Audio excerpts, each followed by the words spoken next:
Hello, everybody. Welcome back to the Smart Poker YouTube channel and another episode of Hump Days, number 99, getting close to that triple digit mark. We want to say hello to everybody in the chat. As always, I'm here with my wife.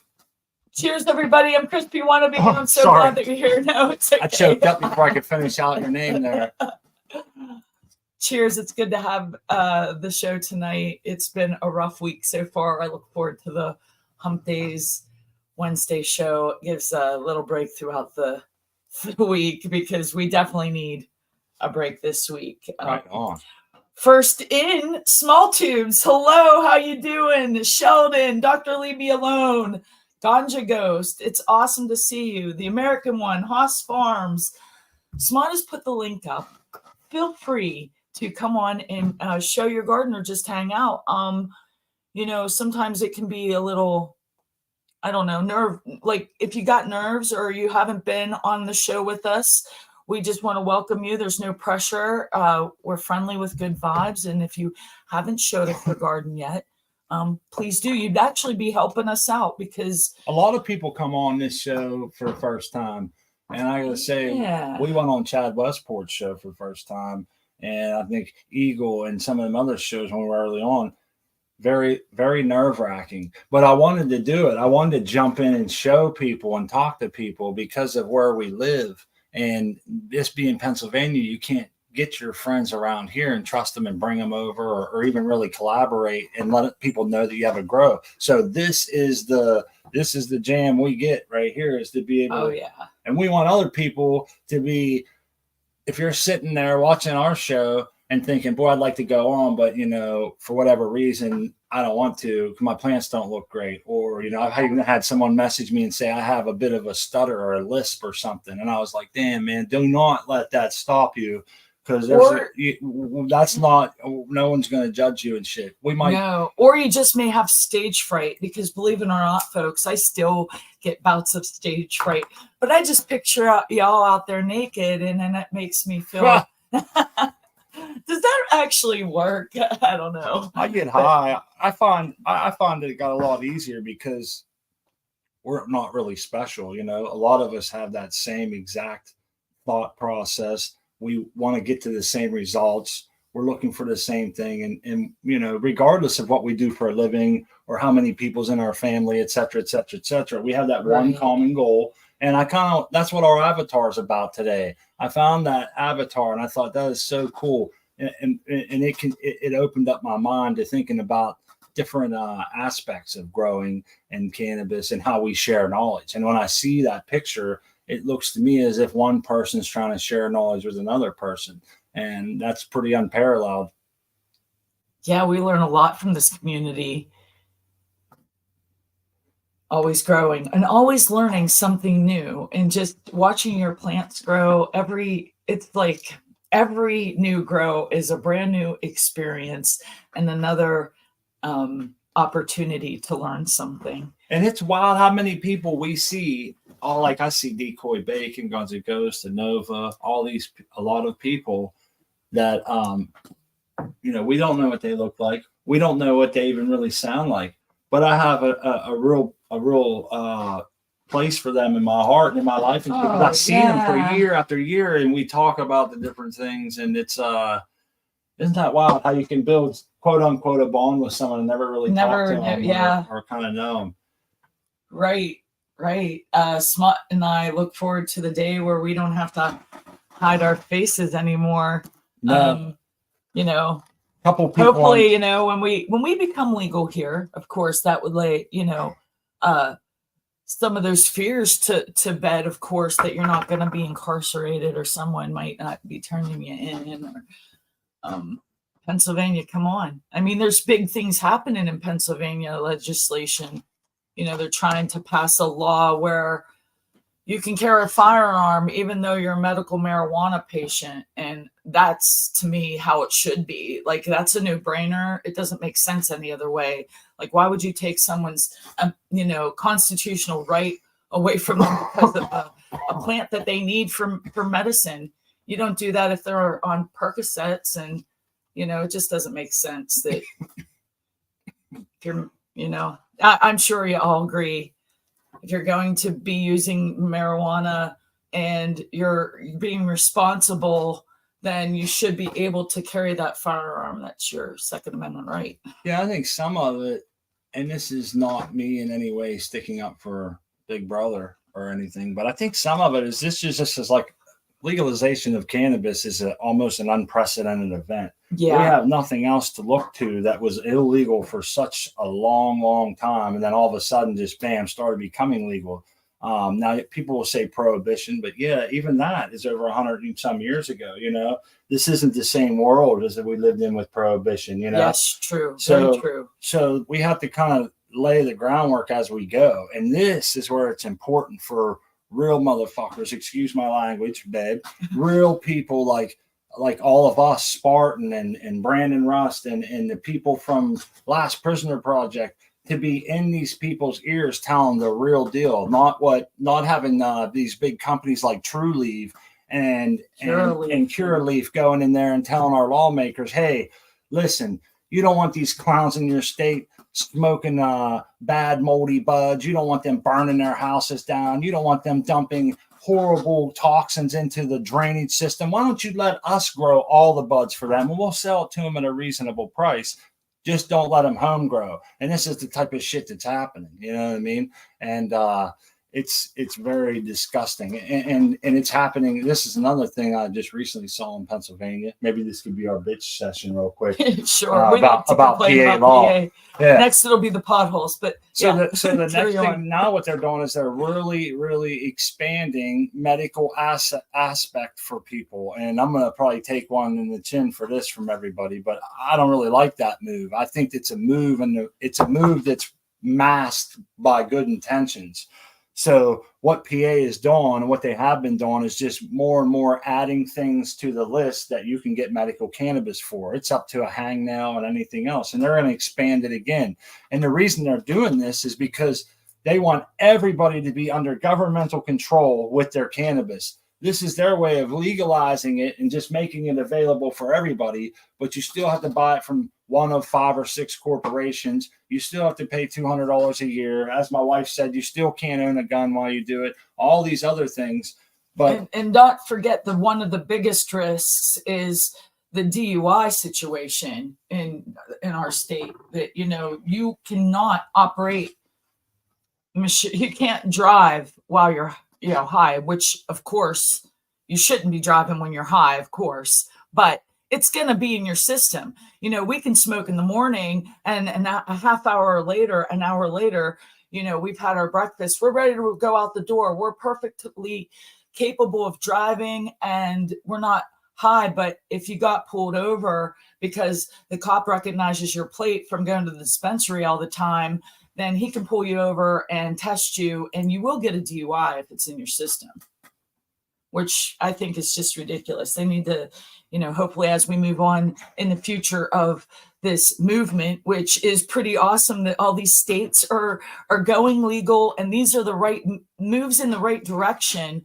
I hope that, the breathalyzers, I see OK Jace, they have the breath test for weed now. That's awesome. We need to, that I think is going to be a game changer too, because of course, no one wants to be out in the highway with, the people that we love and having people out there driving intoxicated. It happens. People get DUIs every day, but be responsible, when you're smoking. And I like what Small Tube said. I never cared about the laws. I grew in prohibition. I grew in legalization. Not much different in that respect. But I have to disagree, Small Tubes. I've never grown in legalization, but I can tell you this.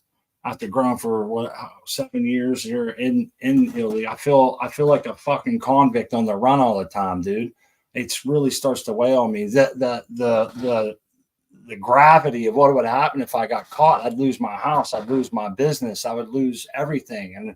And the amount of time that it would take me to get back out of the system and paying for classes and DUI classes and being on parole and a second strike.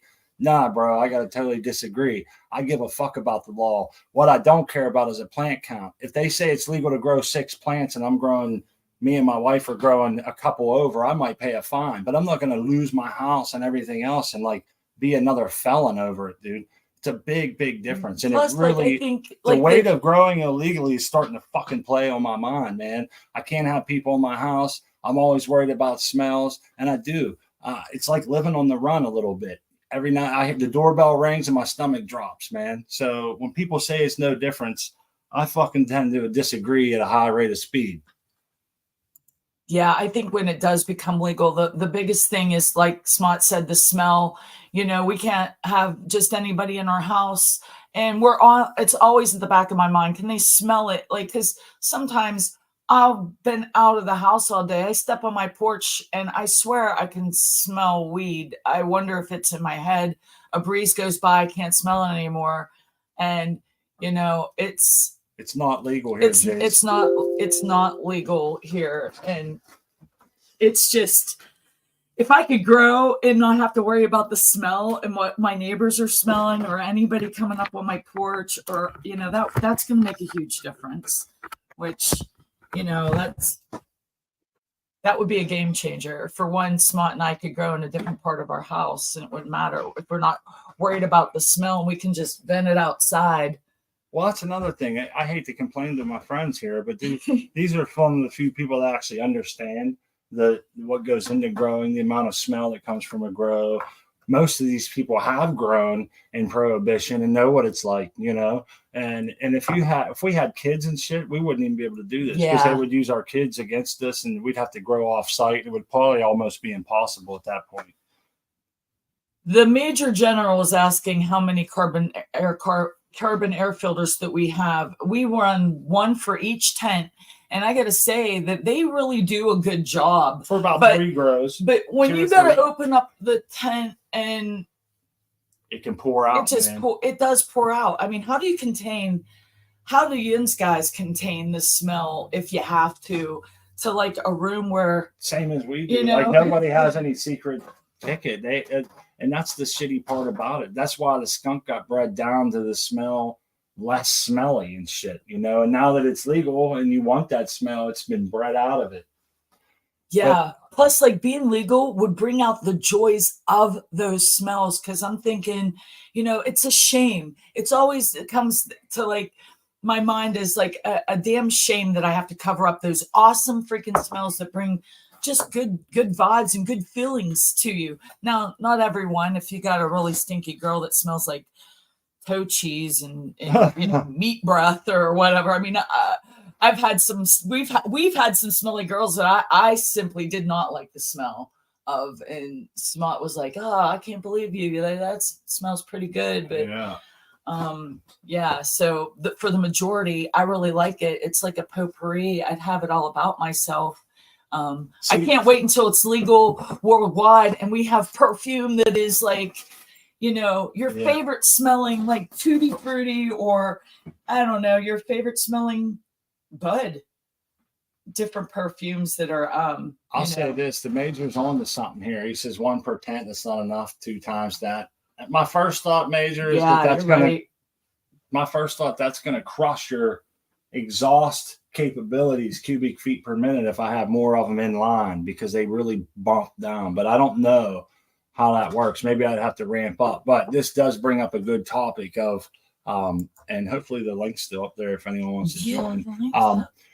But a good point of topic is a reset, which is what we're doing. And we've been thinking about how do we want to do certain things different. We're willing to invest a little bit. Yeah. And one of my thoughts was to get the big filter, build a small room inside that room, and just grow in that room and filter it through a big stand-up filter. You ever see those big ones? They're like as tall as you are. You know? And build like a room inside of a room and kind of do one of those deals. Have all the other shit on the outside, and it's been something I've been kicking around in my head. But it would cost a little more, take a little more effort and time, and with other things going on, I don't know. So.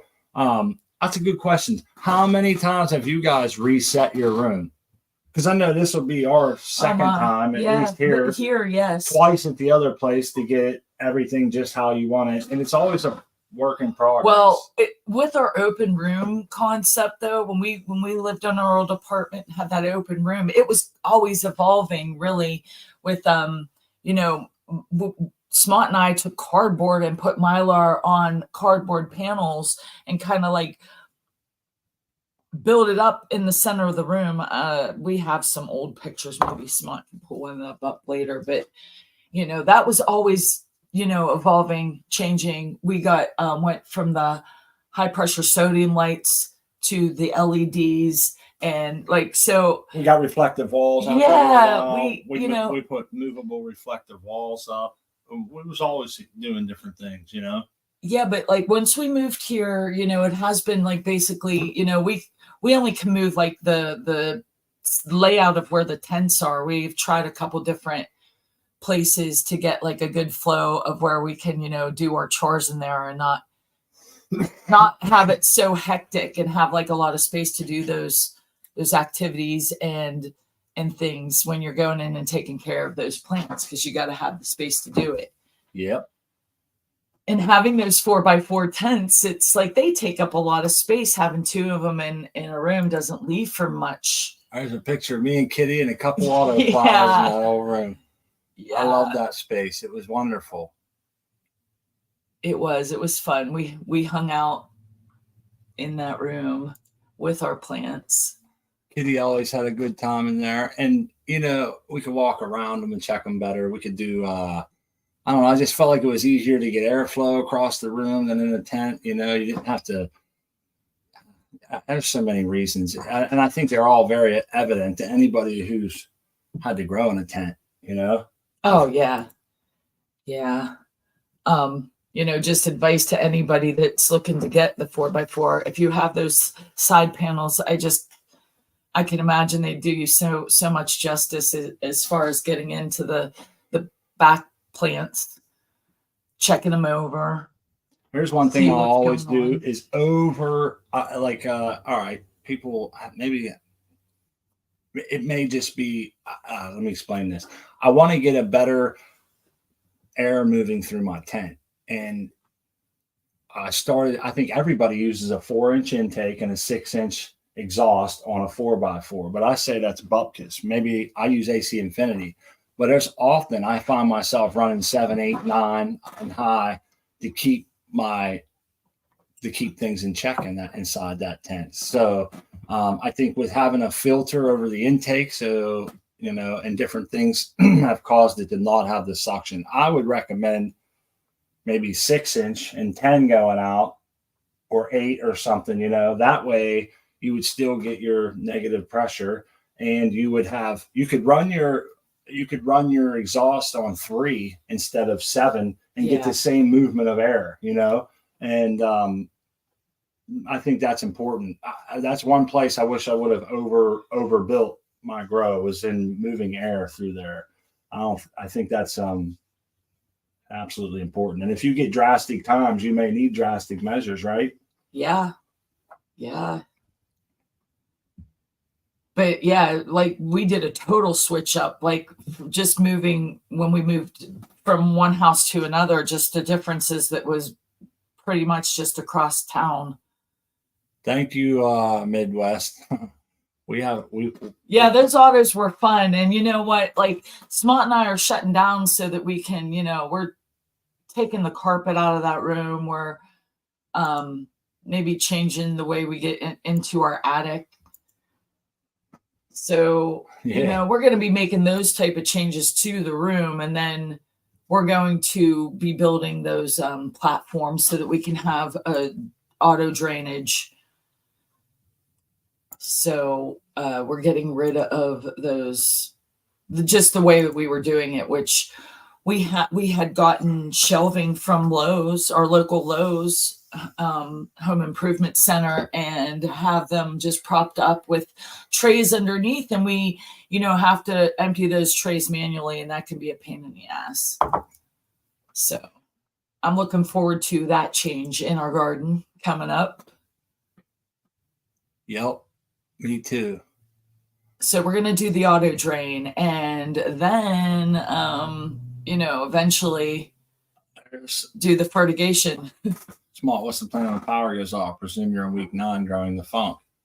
Then I'm up shit creek without a paddle. I don't know.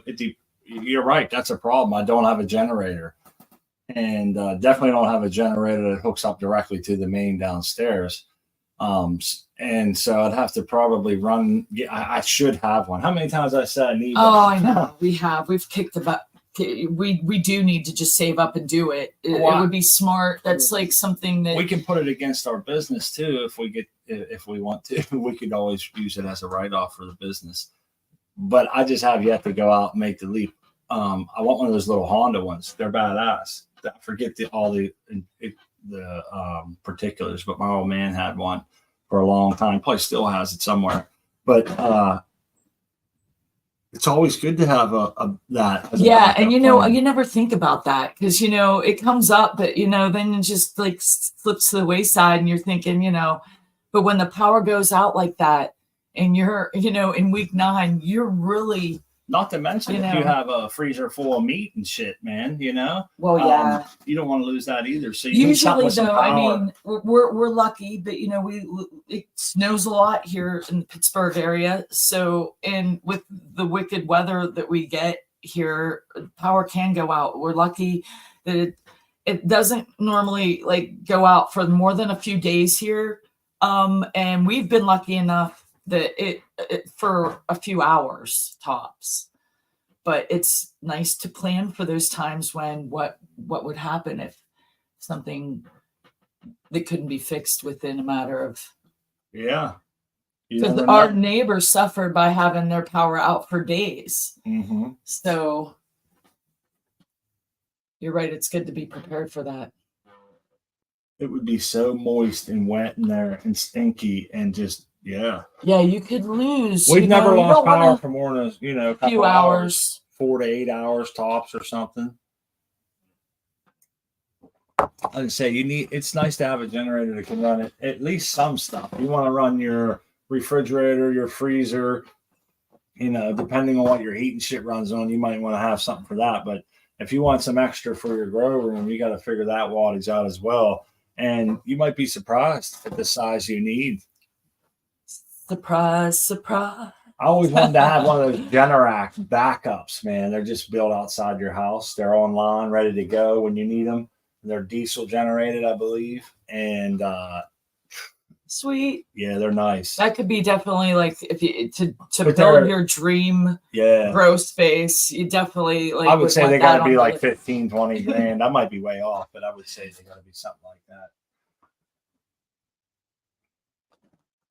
And that would be something to consider if you lived in an area where the weather was always, a factor.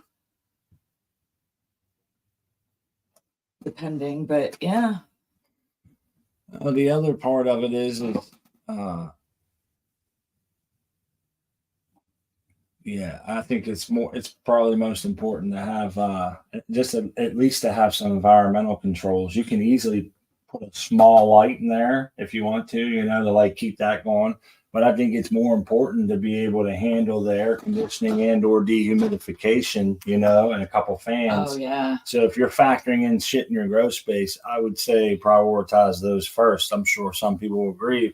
But these are things we sometimes don't think about until it's too late, or until it happens to somebody else. And then we're like, oh, shit, I got to protect myself. And I got to say, I've seen this happen so many times. I'm still not protected from it.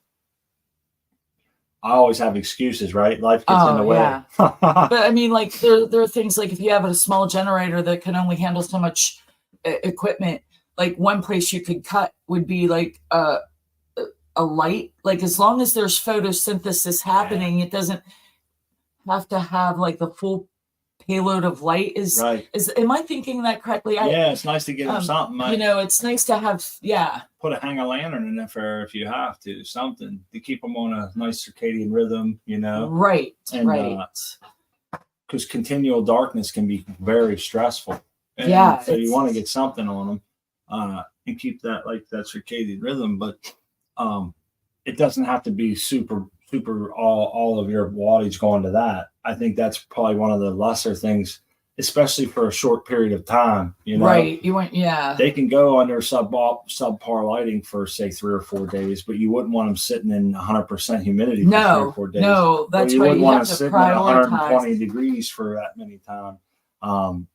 Light cycle's not even on the radar. that's where you just hang a lantern, or you divert like a 20-watt light bulb that you just hang on an extension cord in there or something. But it sucks to think about those. Yeah, it's good to be prepared, smell is the enemy. One thing that we do have going for us is we grow on the second floor in a bedroom where a farthest away from the front door. And, I often have tart burners going. So it's easy to mask the smell. And, if I can prepare for it, I'm going to throw some bacon on the stove. It's easy for us to get immune to it too. You're right. That's another thing. It's easy for us to get nose blind. And I wonder, other people, my old man or my brother, very few people that might come by here what can smell it immediately, as soon as they come through the door. And we've had other people tell us that too.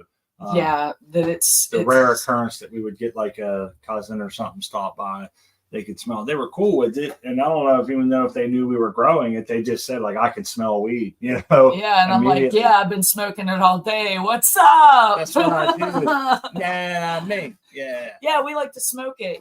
They sell that every day at the dispensary, don't you know? But yeah. I think it's time to smoke another one now. At least we have that here where we can use the medical card. It's medical, it's legal here for medical patients. And yeah, we want access for people that have medical, but what we don't want is for people to have to pay $100 for a gram of RSO for their medicine. That's not covered by insurance. And so it's some big farce to where every person with a hangnail can go down there and buy their shitty cannabis that's it's been remediated, or it's pre-rolled or pre-ground, or it's untrimmed, or if you want the good stuff, or what they consider the good stuff that has these crazy THC numbers and shit, then you're going to pay $60 an eighth, or $240 a half ounce, but or $480 for an ounce of what they consider good buds. Could you fucking imagine that? I'm sorry, I get all wound up. That's it's good to be. We're passionate about it, and it is a crime what they're doing. It's unfortunate that is the situation here. How much do you think it costs to grow an ounce of weed? And this is a serious question for the chat.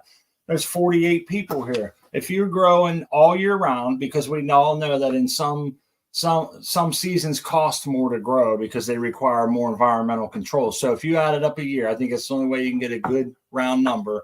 What do you think it would cost you? I think my wife and I did it one time, and it was around $16 an ounce or something. Was that it? Yeah. I don't know how good our data was, but I remember coming up with something like that. What we did was like we added up like the extra electricity that we noticed, the seed cost, what it costs for nutrients, what it costs for the equipment to run the equipment, for the water, and how much we harvested off of that grow, just the one grow, and how much it would cost on the streets. Like we just divided those numbers of, per ounce. And yeah, I think it was $16, but like Lone Star says maybe $10 an ounce. Yeah, so it is like, so your markup could be 500%. And just imagine these big companies that are growing this swag weed that they're selling they're growing it at scale, and what I like, it's a lot cheaper probably when you do it that way. They streamline it. They're making big, huge investments and getting big, huge returns. And they got huge rooms, huge drying and curing spaces. Now, Smart and I have not had dispensary weed in years. Many years now. They're starting to add up. So I turned it down the other day. What's the going? Yeah. Like, I wonder, like, what it did their product improve in quality? Where are they getting these? Products, where are they getting the plants? What grow facility are growing these plants that they're ending up in the dispensary in our location? There was a kid, because there's a couple that have popped up and these dispensaries, and I'm just curious as to where is it local Or is it locally grown? I want to know this. Does now this is a serious question, man. Does a and I think I already know the answer to it, and it really burns my ass. Does a dispensary or a grower or anything have to divulge on the packaging or in any way, shape, or form that they have remediated these buds to pass testing for sale? Do I get a chance to turn down remediated buds, or is the government just saying we will decide what's best for you and it's either pass or fail, period? Because that doesn't sit well with me. I should be able to know that my shit was once contaminated and not deemed fit for human consumption, and now that it is because of radiation, gamma rays, and shit. I do want to make Small Tubes does have a point. The dispensary weed was bleh. We didn't like it. It was shit. But we did get to try some concentrates and other things that were pretty powerful and packed a punch. And they were a decent product. So yeah, it's always very dry. That's what I noticed. Yeah, we did smoke it a few times, and I've smoked it with a few other people that had it. There was a guy the other day. My wife was there, and he was like, "I got some good dispensary bud. You want to smoke it?" And I lied, and I didn't want to hurt his feelings, but I said no. And no, we can't. I said no, I can't right now. Sorry. I was like, I'm busy. I got shit to do. I gotta go. But I was at work the other day, and two carpenters jump out of the truck, and man, the smell come rolling out behind them. And I'm talking, it smelled like fire. And I asked the guy, damn, dude, you got any more of that green? He was like, it comes from the dispensary. It's expensive. I only bring a little bit. And I'm thinking, that's dispensary bud that smelled like that. But that was, there you go. I thought it was ironic that he said how good it was, but also how expensive it was. And I'm thinking, damn, it doesn't have to be all that just to be good bud. So maybe they are kind of moving up. But the smell was, it smelled really dank. Yeah, you're right, Sevens. It's always they put it on it. You're right. It's a calendar. It's not when the plant says it's time. It's they give it 8 weeks. They harvest it. They dry it, cure it. They sell it. They know there's a market for that. That's the problem.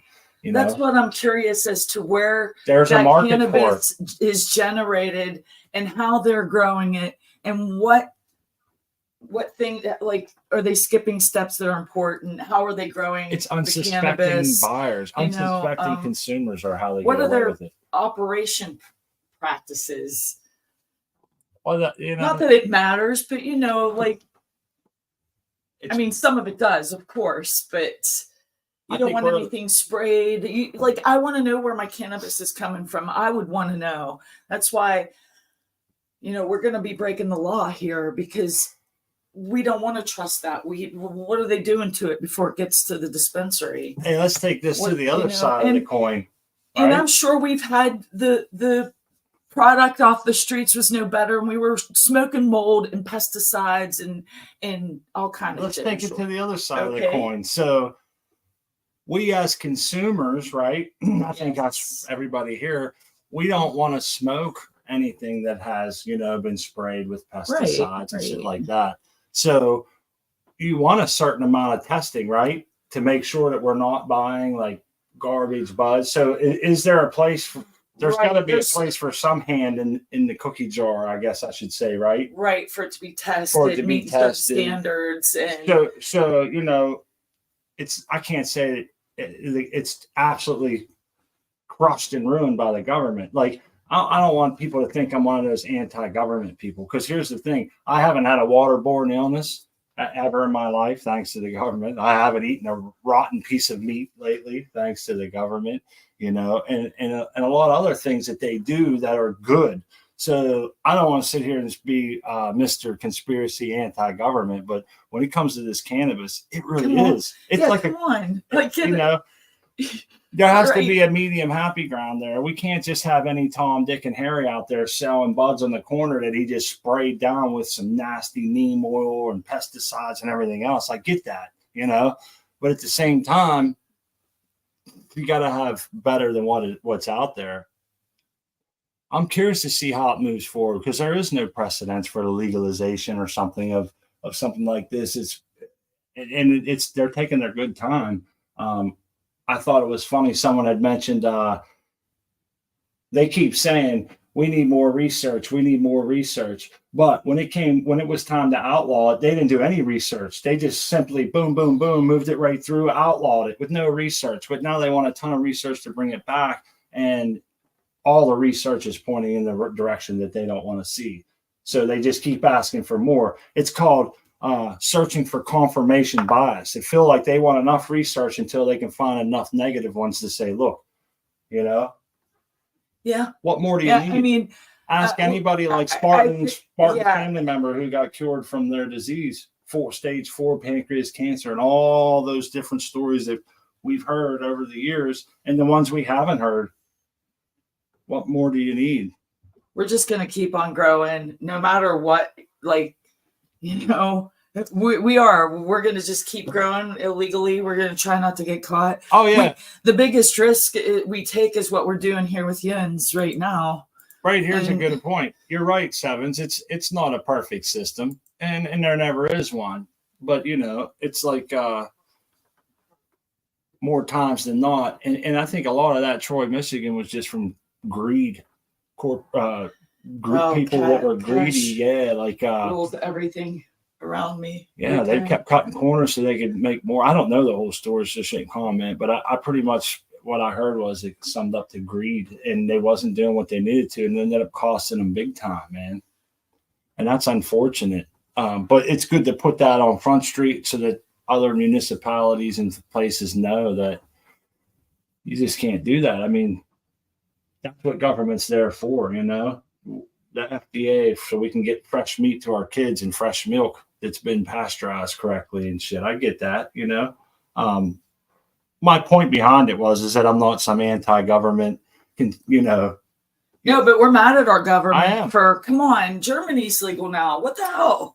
It seems so outrageously, it makes me so angry because I am passionate about it. Here comes a good friend of the show, a usual guest panelist appearance is Mr. XYZ, Mr. Automation himself. XYZ, it is a pleasure to see your plants. You brewing some home wine. It looks beautiful. It looks like home wine with a breather coming off the top, man. It is. It's a fermentation tank. Oh, you making some hooch up in the shower stall. They use straight skibby, but I wouldn't drink it. It's gelatin hooch. So I assume you're trying to make some CO2, extra CO2. Yeah, that's testing out your monitors and shit like that with that contraption. Yeah, well, the thing is, this CO2. So normally you use sugar water and yeast, and that's about it. But I dropped some gelatin in there, saying, "Hey, can I make it go longer instead of like just 3 days?" And yeah, it's going longer, but unfortunately, it's not generating nearly enough CO2. But you can see that on your monitor, huh? With the door closed? Oh, yeah. Yeah. Now, have you shut your exhaust off? No, I can't. It's too hot. It gets way too hot in that tank. It gets up to 84. I love that you're experimenting like that, but definitely with the exhaust, it's going to be hard to build up anything, Yeah, and I was just curious, like, hey, if I put gelatin in it, does it slow it down? Yes, it does. But I probably need like 3 or 4 gallon jugs at the same situation, but to make enough CO2 to really. It's a good little test, though, man, for you to see for yourself. And we've often told people that, and I don't know what this story is. You ever see those bottles? I won't name any name brands because I don't want to jack anyone off that might be like a sponsor of theirs or whatever. You ever see those bottles you shake and you put in your tent? Something Naturals, yeah. Yeah. Okay. So you shake those bottles. You're supposed to hang them above your plants because it'll fall and all that. But I've always wondered. I always thought it was a snake oil. I was thinking they're taking advantage of growers. They want like $39.99 a bottle, and it's proprietary what's in there or some shit. And I see these hanging and I see 2 or 3 at a time hanging in people's tents. I'm thinking that's $100 bill, and they have their exhaust on. And then they turn around and tell me, "Nah, it's $1,300 in here all the time." I'm thinking either you're lying or I'm totally out of proportion with what I feel like those bottles are capable of doing. Well, so those bottles, just so you know, is basically citric acid and baking soda. Okay. Oh, so that's pretty cool. You could like make your own at home for far less money. And they have that's good to know. They have you in there shaking them, and I get the grower's intent. It's usually a newer grower that you'll see those, or maybe someone who's sponsored by them. But I see the intent. It all comes from they just want to pump up their grow. They're excited and everything. But I don't want to kill any of that excitement or that thought process. But my point is if you're out there working, making $15 an hour, framing all day, we really don't want to see you drop a $100 bill on 3 of those and not really get anything from it and have no control to compare. And if you do have a successful grow, now you think that was part of it. Whenever we see many grows after grows where, CO2 is usually not your limiting factor, especially early on in growing. I think a lot of people would agree with that. Yeah. Oh yeah. And this is not, the only reason why I'm doing this is not, I mean, I'll take the CO2. Yeah. Don't get me wrong, but I don't expect it to really supercharge my grow. I just want to raise my CO2 levels a little bit so my plants are a little bit more tolerant of heat. That's my only reason of doing this. I never used CO2 in my life, XYZ, so I'm not equipped to comment on it other than opinion. And I think it's important that I express that anything I say from here on out is my opinion. But yeah, I think what they said, return on investment might not be worth it, for a lot of people, especially newer grows. And it's the same for me. Let's look at how much money I dropped into this little experiment. Okay. Oh, yeah. Okay.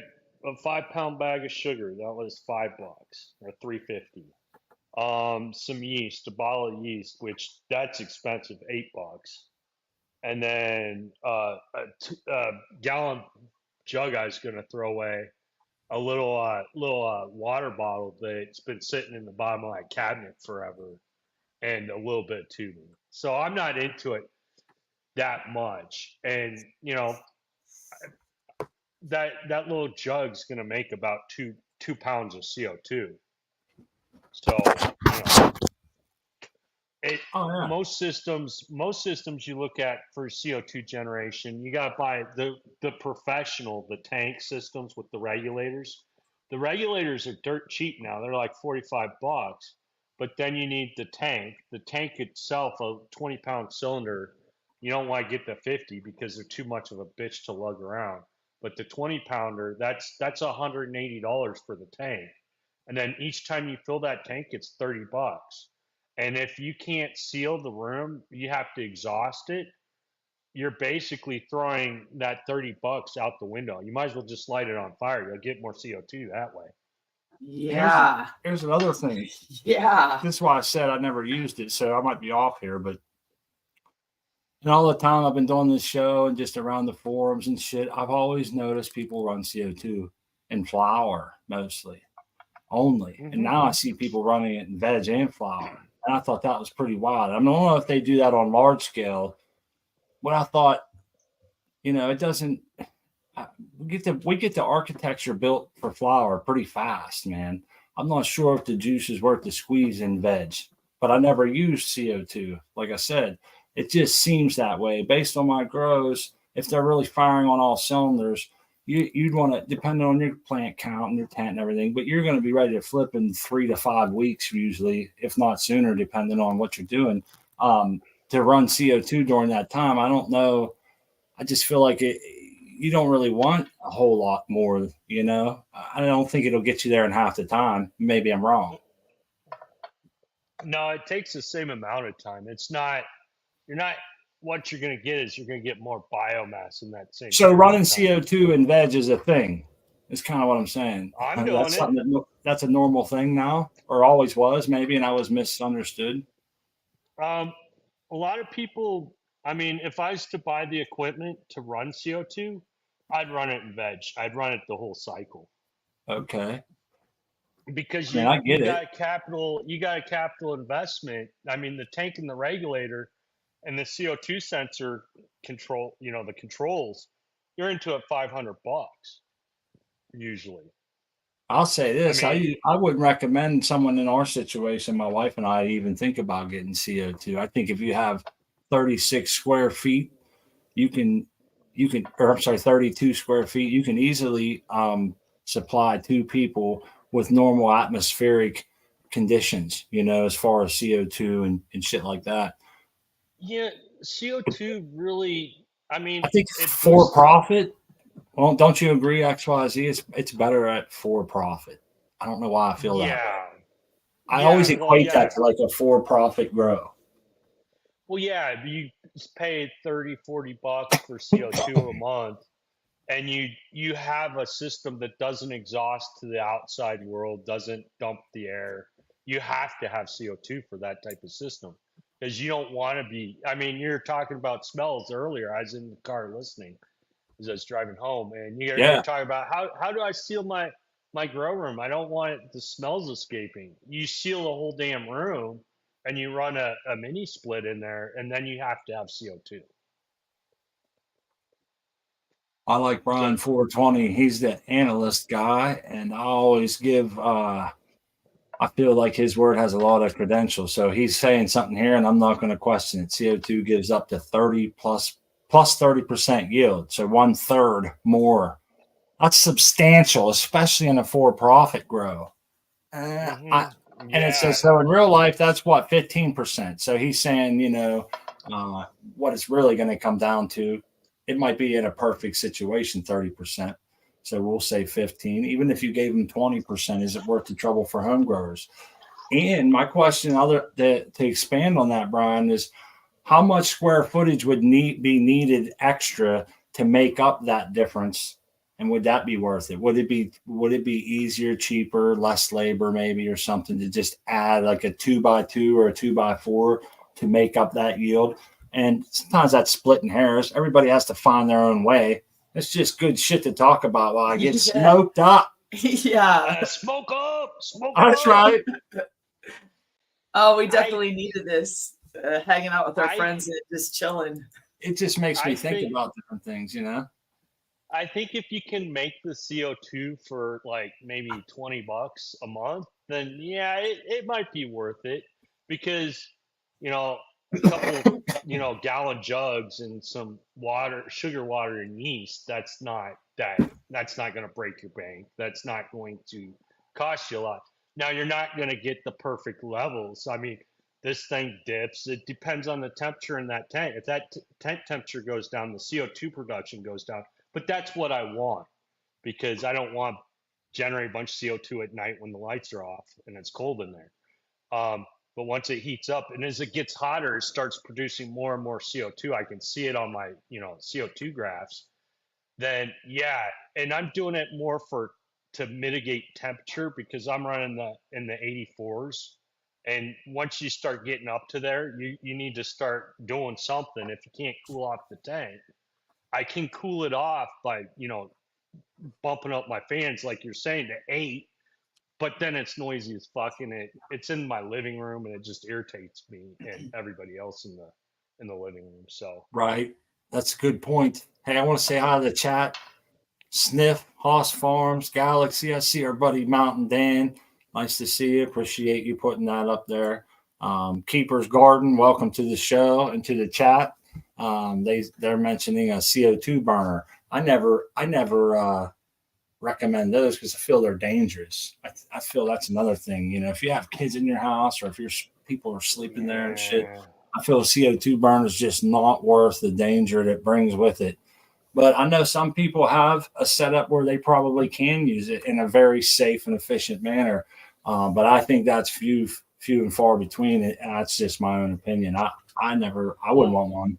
I wouldn't feel safe. Well, I don't know why. I do you're want to right, say, Slot.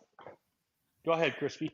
I want to say that is really cool in your grow, because when you're out on the road and you can't be opening up your tent, because Sevens brings up a good point, just to open your tent and talk to your plants and sing to them or whatever. When you're over the road, your plants will be getting that from you, from your little setup, because you don't have the opportunity to be opening up so that's a great idea for your traveling. I'm curious to see, I hope it works out. It's pretty cool. There's some good stuff going on in the chat here. Go ahead. I'm sorry, XY. And the other thing, just to your CO2 burner, no, that's not for a household system. I mean, you're basically introducing a gas range into your grow tank. Yeah. And people are living there. You gotta monitor that, and how is it escaping? And I think it's just very dangerous. Brian brings up something here, XY, Crispy. Imagine someone with crappy airflow and their plants suffer from low CO2. Brian's going to be like, that dude's a dickhead, but I'm playing devil's advocate again. Oh my goodness. And I'm going to say it's cheaper to increase airflow and less cost repetitive and everything else. Just fix your airflow versus buying CO2 and introducing that. But I get it. I see what you're saying. There's ways that it can be introduced to help and stuff like that. So please don't take my comment as one of dismay, or however you want to say it. And for the growers out there that use the CO2 and that haven't used the CO2 in their situation, and doing really good with it. I'm assuming clay pipes here is in that category. Clay pipes, someone we see around often, always interjecting good quality stuff. So I always take what they say as solid advice. CO2 is allowing full expression of the plant. That's something I didn't think of, and it got me really thinking now. Along with high PPFD or PAR and lots of feed, I was thought to have the same ppm CO2 as the PPFD. I'm not sure the second half. Maybe I'm misunderstanding, but I think what he's saying is you want to couple that with, you can't just put CO2 and you've got to couple it with other changes in your grow to really take full advantage of it. And I think that's a good point. Yeah, because they go on to say, yeah, when it's being applied, I can see the plants growing right in front of me. When you're seeing that difference, that when you don't do that, and then when you do, well, of course you're going to want to do that. You're seeing it happen. That would be explosive growth. You wouldn't want to stop doing that. Damn, man. Now we're going to want to try that. Way to go, clay pipes. There's $20 a month. There's a couple dinners. What did you say? XYZ, citric acid and baking soda? No, I'm not using that method. No. I wouldn't do the tank. It's a high initial expense, and it's a pain in the ass. You got to refill that tank. It's not something you're going to do at your house. How would you do it? How did I do it? I'm using sugar water and yeast. No, I'm saying, how would you do it if you wanted to seal up a tent, 4x4 tent, and run the ppms up to 12 or 1300? I think a tank would be, it might be a little bit of an initial investment, but that kind of goes with the territory. No, that's how you do it. Oh yeah. You also got to get yourself a regulator, a ppm meter, and there's other, what do they call those, tertiary expenses or something, where they're just they come along with it. Maybe that ain't the right word, but it's like anything else. You buy something, you usually got to get a few things with it, whether it be you need a CO2 sensor that can control the regulator, turn on and off the valve. You need to set it up so that when you're exhausting out of whatever room you're in, because you're going to have to exhaust it, you're going to need something to sense that, turn off the regulator. Then you really don't want to exchange the air out, because that air is full of CO2. You don't want to dump it. Yeah. So you're going to need basically a mini split to keep the temperature and the humidity in check. So Yes, the CO2 system and kit itself is anywhere from 350 to 500, but then you got to get a mini split and seal the room. Now you're up to 3,500. So, yeah, Yeah. I've juggled this in my head many times. How can I do this in a tent without it costing me $3,500? And it's not easy, And is it's it? not worth it. It's just No. but it's just not worth it. I mean, I get 30% more growth, but I spent $3,500 to do it. How many grows do I have to run before that 30% realizes a payoff? Probably Well, 3 you to could 5 go years. this way with it too, XYZ. You could say for $3,500, how long can I run another 4x4 tent? You get all Exactly. that yield. So, I'm talking buying the light, buying everything and running it. You could get that set up in a few runs of electricity where I live and really get a few pounds for, for less money. For less money. Yeah. Another benefit to Pennsylvania going legal is we can invite over our friends and do cardio right in the room. Yeah. Everybody come on over and hang out with my plants. We're going to do a little cardio in here and first let them good vibes go. You got to step into the steam blast so you don't bring any bugs, and then come on down. Step into the alcohol foot bath, and then and then drag your lame ass through the sprayer nozzles, and then it'll look like the beginning of the Jetsons, man, where he's getting dressed. And oh my goodness, I could totally put him on a moving sidewalk and get them sprayed. We need to build like a little sally port outside of the room where you can make that transition. Hey, if you've ever been to prison, especially back in the 20 years ago, they delouse you with powder, man. That's what everybody would get. Tell them arms up, turn around, boom, boom, and hit them with the powder. And then now some pyrethrin or something will blast all over them. I'm just kidding, guys. We're having fun. Yeah, I was just thinking that would be a fun activity, to boost that.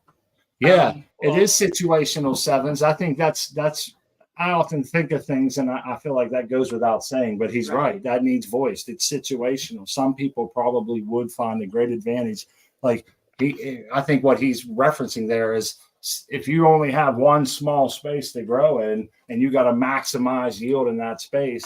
And I think another important aspect of this, you've already got everything else dialed in. You're running grow after grow after grow, firing on all cylinders without major deficiencies and shit, and you have your lighting figured out, you have your DWC or your soil figured out, and all these things are growing well. Then you can add the CO2. But I feel like it's something you work into, and maybe I'm wrong, or maybe that's me being like, well, if you're just going to shout out to the new grower, man. Speaking to the new growers out there, that's something you might want to kick on down the line, get a couple grows under your belt just to, practice what you're doing.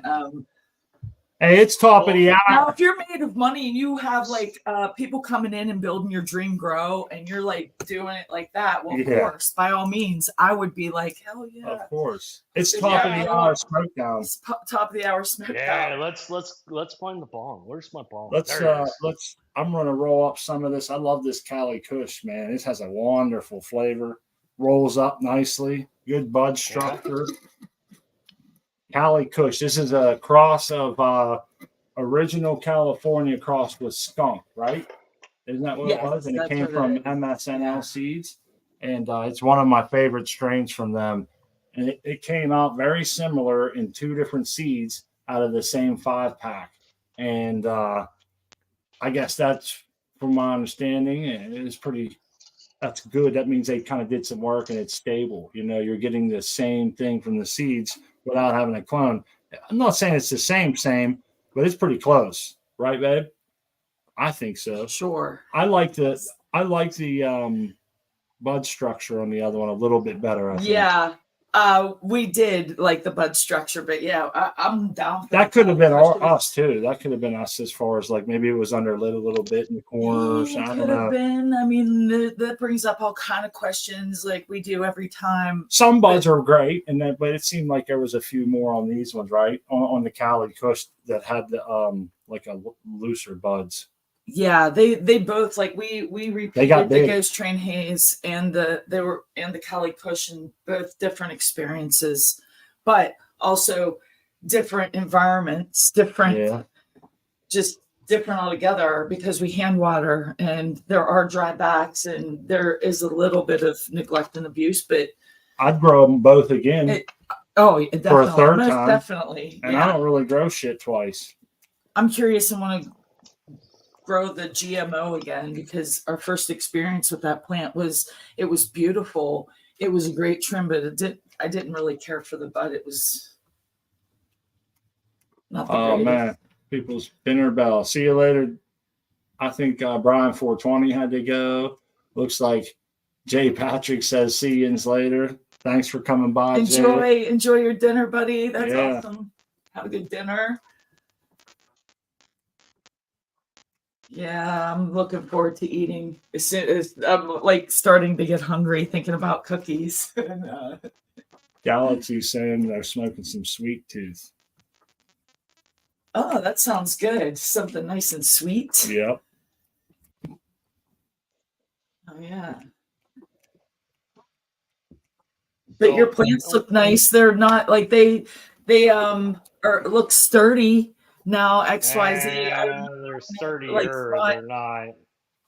You know, you were on top of that light situation, and they're looking great. Thanks, Smot, for pointing it out. Because I think if they were any longer, I mean, but still, that plant. Look at that thing. I mean, look at how thin that little stem is compared to the rest of the plant. It's like a beauty. Yeah. But they're all like that. Yeah, I don't like them when they get like that, man. They get weak, and then you introduce airflow, and you find them laying over. But you know, it looks like your airflow is nice and gentle. They're doing a nice little dance. Oh, you'd be fine now. I think that they're gonna sturdy up. They're gonna start molting. You guys know what I mean. The older outer layer kind of peels off like a snake skin. It looks like a little flap, and it'll just keep happening, man. And I always. That's when you know you're getting fast growth. It molts like a freaking snake. Yeah. Well. Oh, yeah. And every time it molts, it gets a bit woodier and a bit more pronounced and a bit woodier. And that's kind of, that's indicative of, I feel like that's good. I watch them get like that pretty quick. Yeah, they're starting to get woody.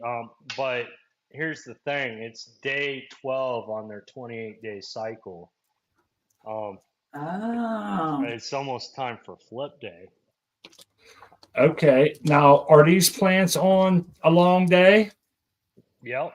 Yeah. 23 hours or 25 hours lights on and 3 hours lights off.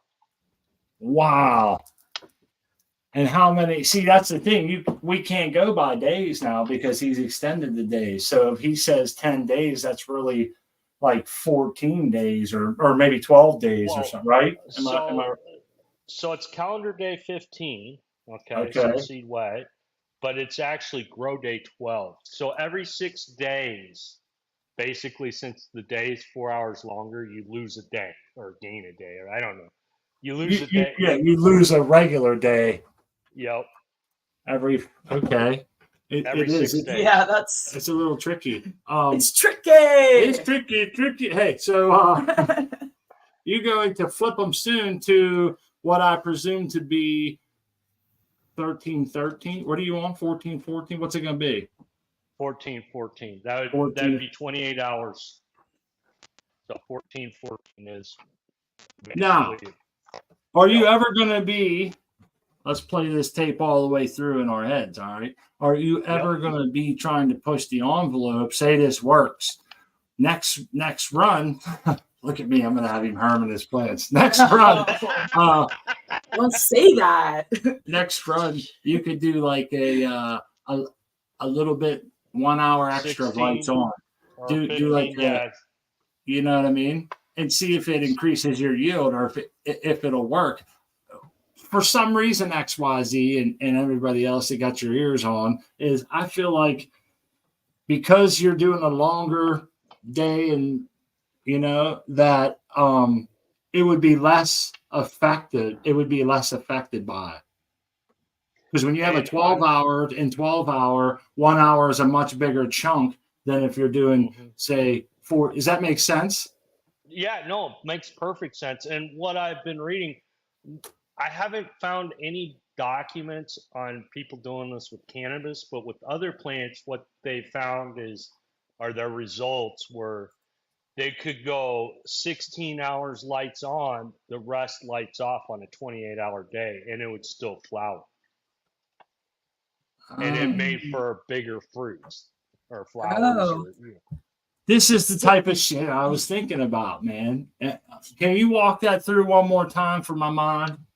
So on other plants, they tried this experiment with a 28-hour day. They tried all sorts of different lengths a day. They tried some 28, some 32, and then they even tried some with a 16-hour day, less hours in a day. And they found like a 28-hour day, they could get bigger fruits at a 16 hours lights off. Okay. I mean, lights on. Lights on, 16 hours. Okay. And still 16 hours lights on. And still not interrupt the fruiting, flowering period. Even though it was lengthier than the lights off period. Now, let's see. Will that transfer over to the cannabis plant? Will it transfer to every all genetics equally? Some genetics may be handled with a handler. Would maybe a more equatorial plant be able to handle it better or something? These are all things that makes me wonder. I think the plants that are more used to northern latitudes would handle it better genetically, because you got to think in the north, what happens is they say they get much bigger fruits on their plants because they have all these days where the sun's up just for crazy amounts of hours. Like the sun's up 18 hours and then goes down. And then towards the midsummer, you don't have a night. Like up in Alaska, you don't get like the Matanuska Valley, man. Yeah. And we grew the Matanuska thunder. Yeah. This is interesting because they will get on the circadian rhythm and they'll be having a little bit more light. They'll get programmed to be prepared for the upcoming darkness of the less hours that you're going to be giving it. I'm curious to see what will happen. Are you documenting this? And what strains do you have in there that you're doing this with? Just curious. I can't remember. I want to clarify real quick, XY. What my wife mentioned was it's been taught to us through our buddy Doc MJ and his horticultural understanding is that plants have evolved to survive nighttime. They only store up enough energy. Actually, this is contrary to a lot of people's belief. I think plants only store up enough energy to get through the upcoming anticipated dark cycle. And this is why whenever we flip the flower, they sometimes can harm because they surviving the dark time and then they went from 6 hours of darkness to 12 and they weren't anticipating that and they kind of get scared. They start thinking they're starving to death and the panic sensors go off. Now that might be a real hillbilly way of saying it for myself, but I think everybody can paint their own picture there. Yeah, so it causes a real extreme change in hormones. I think if I go from 25 hours one day to 14 hours lights on, I think that's going to be a real stressor. Therefore, I agree. Walk it 2 hours a day. Yeah, I think that would be that's a good idea. And you mentioned something about like those ruderalis genes. If you had like a strain that had more of that, I think it would be adjusting of it easier. Because of the genetics in that plant in the ruderalis being able to handle those. Here's a good question for you. Days. So with the CO2, right? I guess this goes kind of, I feel like this is general knowledge. Eons ago, CO2 was the reigning supreme gas in the atmosphere and everything grew massively larger. And so then cyanobacteria comes along in the ocean and starts creating photosynthesis and pollutes that CO2 with oxygen. Eventually, over eons, the scales tip to where oxygen becomes 20% of the air, and all that.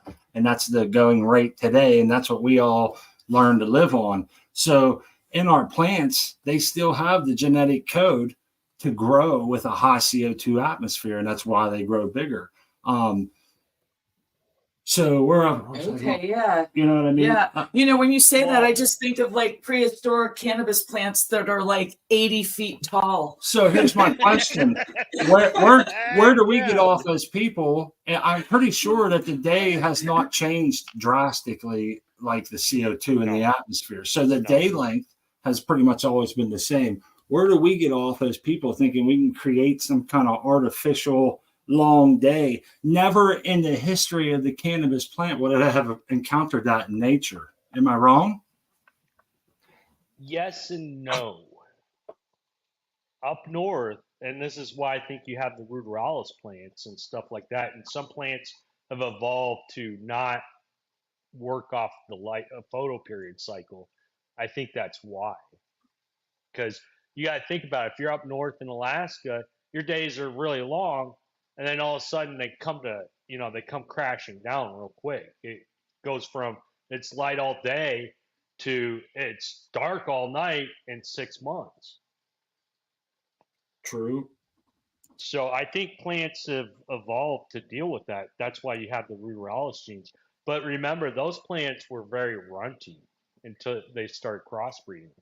Right.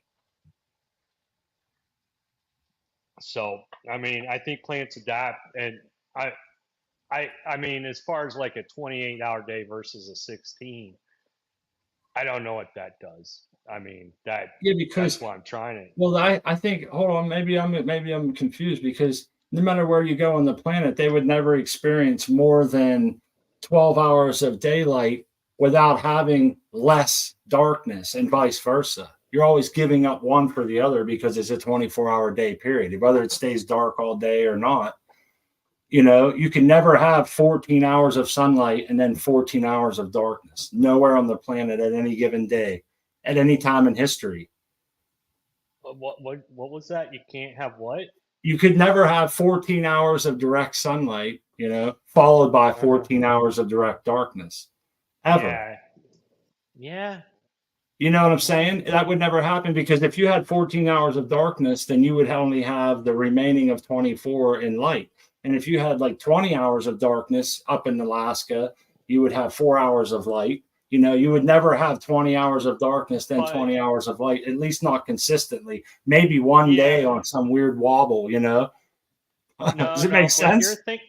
It makes perfect sense, but I don't think you're accounting for one thing. You're assuming plants have clocks in them, and they don't. Well, I assume that they work on a 24-hour light schedule. Yes, kind of. If you're up north, then okay, so you get eight hours of daylight, and then you get 16 or whatever it is to make 24. I mean, right. Yeah, but I don't think plants have that type of clock. They have hormones, and that's once you surpass. I guess what I'm saying is, once you surpass 12 hours on either side, either photoperiod or scotoperiod, in nature they would never be matched with the equal and opposing period for the same exact amount of time. Yeah, that's a true statement. And that's what you're about to impart on these babies. I can't wait to see it. Well, you're seeing it, I mean, because that's what they're living in. But I like to bring to attention a couple things. I mean, lay it on me. I did not crank the lights up fast enough. We agree to that. You pointed it out to me.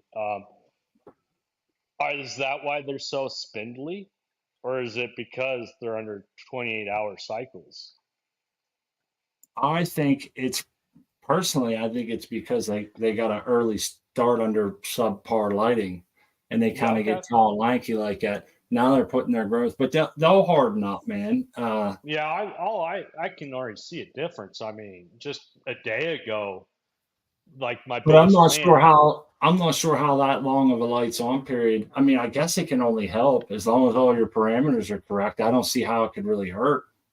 Because people do 24 hours a day for the first 2 weeks. I do that, Yeah, it's going to be interesting. Mentioning that you do 24 hours a day, how does the plant? How does that plant perceive that? It's just light all It's the just time. light. Yeah. It doesn't develop a circadian rhythm. There's no rhythm to develop because it's just light, pure light. But it doesn't have to survive a dark period. You know what I mean? It just kind of rolls with it. And then when we introduce the dark period, it's usually 6 hours, and that's semi-drastic, you know.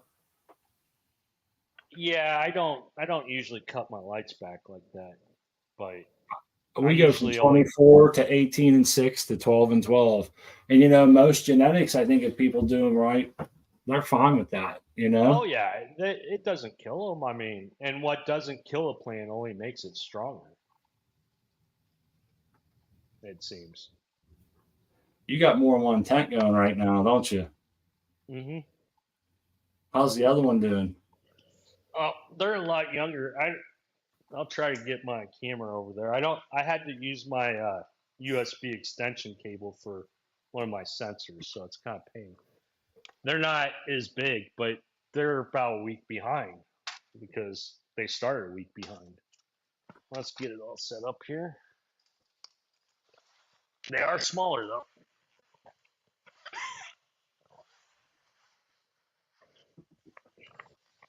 Oh man, I'm having some vicious back pain, man. It sucks sitting in this chair. I had that nerve block shot, man. It helps some, but I'll be damned if I It's haven't worn off. Well, it hasn't worn off. I just had multiple things happening, man, and I've been working so much lately. Work's been banging. It just sucks not being able to do as much as I want, you know? They look good. Yeah, they're not bad. I mean, they're not as spindly, but they got the lights bumped up on it. But they're still spindly. That's the thing. Like this one, the biggest one. But I guess it didn't really get its lights bumped up. It's like the other ones that are. They go quick, man. My wife mentioned that, man. We go in there one night and they're like 1 inch high and they still have half a helmet on. And you go in the next day, 24 hours later, the helmet's off and it's 3.5 inches longer. And you're like, holy shit. And then you're scrambling, you turn the light up. And by that point, you got to kind of deal with it, at least for a little bit, you know? Yeah. Oh, yeah. That's what happened to me. I didn't expect my sprouts to go so quick. So yeah, but I mean these ones are doing good. They're doing better. So you're probably right. Just not cranking up, waiting on that lights to crank up. Hey, as soon as mine start to come up, hell, this is what I did last couple times. XYZ. I take my seeds, I soak them, you know, toss them into to the solo cups.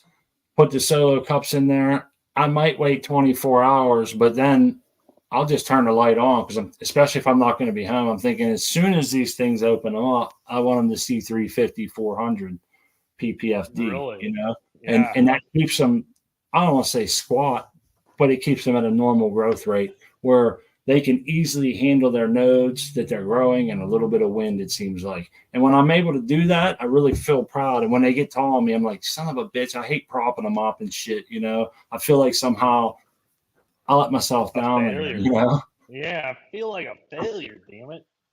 You know what I mean? Oh, I know exactly what you mean. It's like, I don't know, it's silly. They'll grow right out of that. You know, it's a good start is everything in a race or any kind of a thing. You want to have a good start, right? A good day is always started out usually with a good start to it. And in our grows, it just seems like if they come up, like I see your one off to the left there in the front, it looks kind of shorter. Yeah, see how it's shorter? It's got the wider leaves and shit. I like the way it's starting. That's a defect right there. Really? A defect. Yeah. So that plant chronologically is old as the biggest plant I've got. It was planted at the same exact time. Well, you see the height versus width on that plant and shit. How it's, I mean, we don't want them to be all the way down where they're like laying in the media, but at the same time, that, you know, like some of the ones in the back there, that one in the back on the right and the third one over, it looks a little lanky, you know, for as much weight as on top. You hit that with a good wind, but you know, they're all right. I'm not trying to ground you up. I just know what it's like. Shit happens to me too, man. And it looks like they're going to soon lift off of those props. You know, that's when you can look in there and you'll see they're not even leaning on it no more. You can take it out, you know?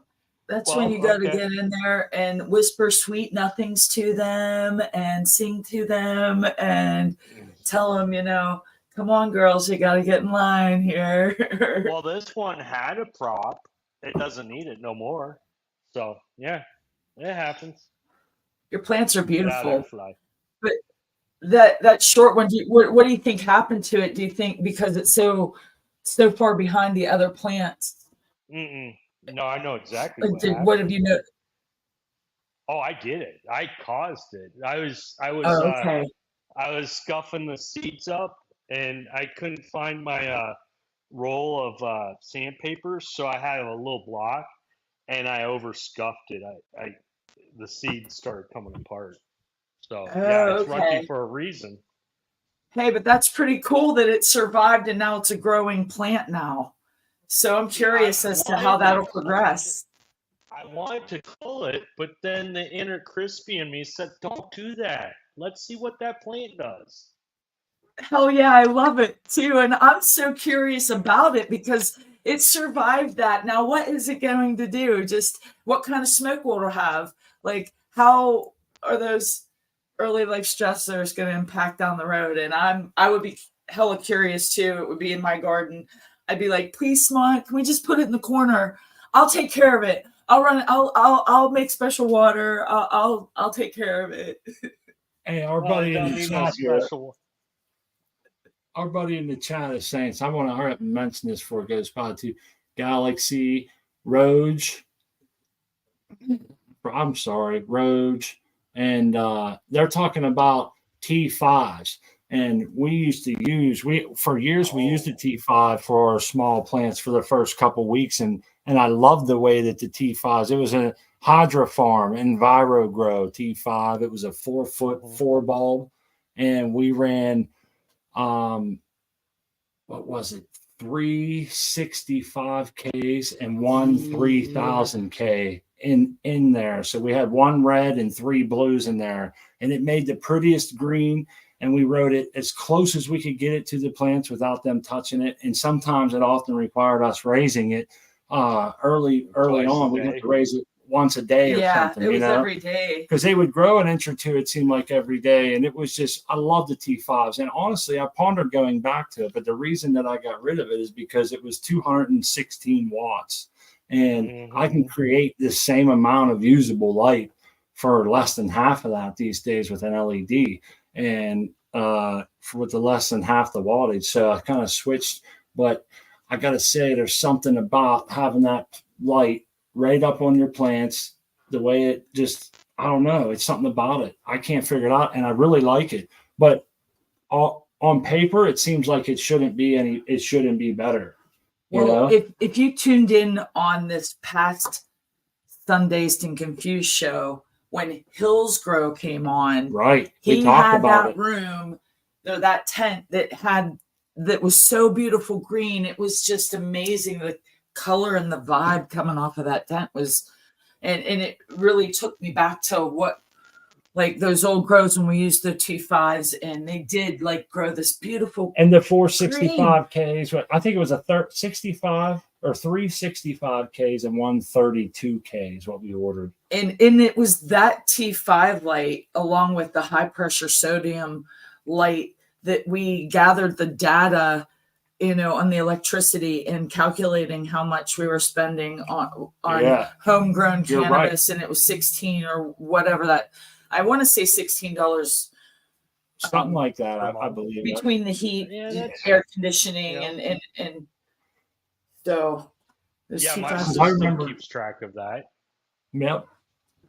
T5. That's badass. I'm not against all that. Yeah. I don't have that light anymore. I got rid of it, but I kind of wish I wouldn't have. And I wouldn't mind getting another one maybe someday and go back to it. Even though it's inefficient, it's an accepted loss. It's understood and accepted, Yep, I hear you there. I mean, some things are worth the extra expenditure. Yeah. So I started this new automation I've worked on, and so far it hasn't really kept track of it since it started, but since April 13th, Yeah, 10 days, $4.62 Nice. of electricity. I think the Which isn't T5, this is something I think about. One of the things I felt that it did for the plant was because it's so close, it envelops it in like a nice warm envelope, and it just creates a wonderful environment around it. You make it moist, the nice moistness, and get that thing on there, and it just kind of, I don't know, our LEDs are a little bit further away. The points of emission, everything's different about it, and it just we drag the heat off of them instead of just kind of letting it radiate. And I think somehow that's a little bit better for them. Let's put it this way: it worked great in our situation before. Yeah, and plus our third partner in crime that does all this illegal plant touching. Let's get her up there. She really liked that T5. Yeah. She would lay under it. She just loved that. That's our beautiful girl. Yeah, she Mimsy. She probably misses that. She would crawl right up underneath of it beside the plants. She's like my kid. Now I never had no kids, so that's my cat. She's the only pet I've ever. I never had a dog growing up or nothing, man. I just that's the. Yeah, Smart missed out. We gotta get Smart a puppy. I think that he would enjoy. Well, I think your T5s bring something you don't realize to the thing, and that's the extra heat they generate. Yeah. I've noticed when I started off on my grow, I had to put a heater in to keep the temperatures where I wanted it because those LEDs just don't throw off much heat. Yeah, I was just kind of reiterating what I was saying. They're great, but power-wise, they suck. Like I was saying, I can create the same amount of usable light for less than half the wattage. But sometimes I'm thinking, I don't care. I want to see. I like the way that goes, And well, it's nice if you have to add that into what you're capable of, what you're running through your grow situation. And if you have to, X amount goes for air conditioning, X amount goes for dehumidification, humidification, X amount for heating, you know what I mean? And I think the difference in price, like for the loss of wattage, would be minimal, especially for the short amount of time that they're under that light and shit. It's not like it's on the entire grow and stuff. So I think it would be fairly minimal, But yeah, you're right. The thing you're missing is that that watts that you're converting to heat is still based off light. So I mean, yes, it's less efficient, but for me to keep my LEDs at the same time, I had to put a heater in and run it. That heater was running 600 watts when it wanted to heat. So am I really saving any money by running an LED versus a T5? Good question. Huh. I'm not sure. Yeah. I'm not sure. Yeah, it does take some money to grow good buds. I mean, you have to have a minimal of certain things. You have to have some environmental control. You have to have somewhat of a good range of density and light. You got to have, certain things, some good nutrition, whether it's to help aid in photosynthesis, whether you're fertigating or building soil or amending or however you do it. These are all things that are basic and have to be in play. And then you can start doing this shit that we do, huh? Let's just talk about CO2 or, we have yet tweaking light things and spectrums and fun experiments. Yeah. So let me ask people this in their chat. What's the one thing that you might do? It doesn't have to be light related. Do you think you're a little bit special? Not a lot of people do blank like I do. And I'm always curious about this, like an outside the box, because I see people that, I know a few people that they put their plants to sleep with red. I know a few people that run side lighting. I know a few people that they'll run a CMH or something with their LEDs because they believe in that spectrum. And none of those, some of the things aren't what we would consider common. So I'm just curious what people think they might be. Hopefully our chat is, enough understands us that we're all friends here enough to feel a little vulnerable in telling us something that you might do. Like I don't run beneficials, H2O2 or anything in my main reservoir anymore. And I think sometimes that kind of isn't the greatest, but that's something I've been doing, and I think it's different than everybody. And I don't really like it, but I admit that I've been doing it. So when we change, a lot of things are going to change, but there's nothing that we do, I'll say this, that I think is special or that makes our bud better or worse, if that makes sense. No, we follow a recipe. It feels like we're just following a recipe, really, and going off of like what has worked and what hasn't worked, because we've made some major boo-boos. We learn from our mistakes. The Major General brings up a good point here. He would obviously be referencing soil, and that's a good. He likes to just see a little sag. And I guess I always like to take this opportunity. There they call this teachable moment. I always found this interesting when people told me this. When it comes to there's no real thing as overwatering. If there was, then we wouldn't even have DWC. What we call overwater is actually lack of oxygen at the root zone. So you'll get your plant to loosen turgor pressure and get a little sag. And that's one of the downfalls, in my own opinion, my own personal opinion, that one of the downfalls in growing in a potted soil is that you're always on a balance beam, and it shifts from one side to the, or like a teeter-totter. One side, you either have a lot of oxygen and less moisture, or you have a lot of moisture and less oxygen. So I think that's where they get a slightly slower growth rate, which isn't a secret, but they have their arguments for why they use soil. But I think Major's on to something there. We always tell people, water your plant, not the pot. I think people can get that mistaken. Water your plant, not the pot. Contrary to popular belief, 99% of the moisture that hits your pot will come out through the plant and not through evaporation. So if you're sogging it down, you're going to have old, stagnant, stale water with no dissolved oxygen laying in there, and your roots are just not going to like that. And that's a perfect place to grow.